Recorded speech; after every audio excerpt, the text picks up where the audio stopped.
buta dan bodoh.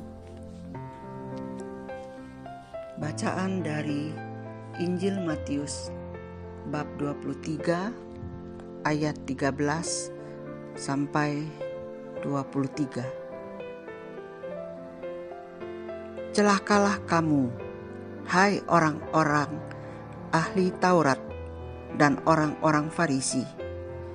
Hai kamu, orang-orang munafik, karena kamu menutup pintu-pintu kerajaan sorga di depan orang, sebab kamu sendiri tidak masuk dan kamu merintangi mereka yang berusaha untuk masuk.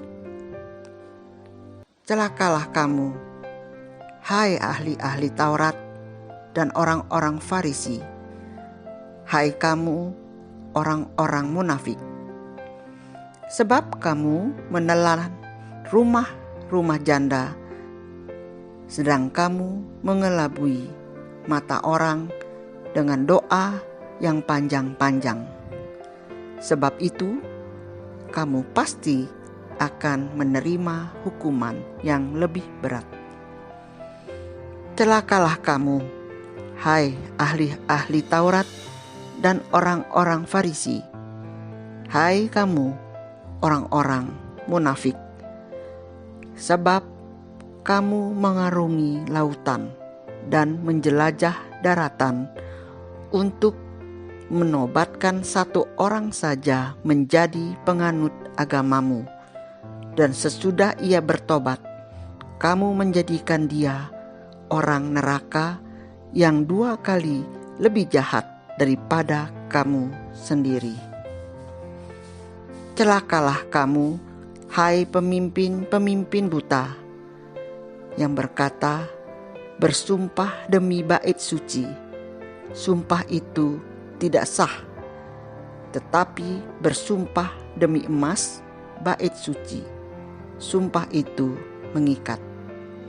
Hai kamu, orang-orang bodoh dan orang-orang buta, apakah yang lebih penting, emas atau bait suci yang menguduskan emas itu?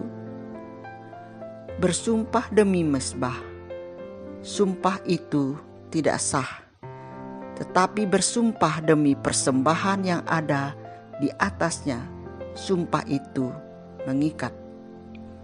Hai kamu, orang-orang buta, apakah yang lebih penting, persembahan atau mezbah yang menguduskan persembahan itu? Karena itu, barang siapa bersumpah demi mezbah, ia bersumpah demi mezbah dan juga demi segala sesuatu yang terletak di atasnya. Dan barang siapa bersumpah demi bait suci, ia bersumpah demi bait suci dan juga demi dia yang diam di situ. Dan barang siapa bersumpah demi sorga, ia bersumpah demi tahta Allah dan juga demi dia yang bersemayam di atasnya. Celakalah kamu, hai ahli-ahli Taurat dan orang-orang Farisi. Hai kamu, orang-orang munafik, sebab persepuluhan dari selasih, adas manis dan jintan kamu bayar, tetapi yang terpenting dalam hukum Taurat kamu abaikan, yaitu keadilan dan belas kasihan dan kesetiaan. Yang satu harus dilakukan dan yang lain jangan diabaikan. Demikianlah sabda Tuhan. Terpujilah Kristus. Dalam bacaan Injil hari ini, Tuhan Yesus mengatakan 4 kali kata-kata celakanya yang ditujukan kepada pemimpin agama waktu itu. Bahkan sabda celaka masih berlanjut pada perikop berikutnya. Dikatakan mereka buta dan bodoh, sebab berpikir salah mengenai perihal kekudusan, mana yang lebih penting dan mana yang lebih menguduskan. Bercermin pada pribadi dan ajaran Tuhan Yesus, kita tahu banyak bahwa orang Farisi dan ahli Taurat memegang prinsip rohani secara terbalik, serta menjalani keagamaan dengan dangkal. Sesungguhnya Allah menghendaki hidup keagamaan itu terjalin dalam hati dan diri kita secara erat dan hangat bersamanya. Apakah saya sudah menjalaninya? Saya sudah sekian lama mengajar calon baptis dan aktif di gereja.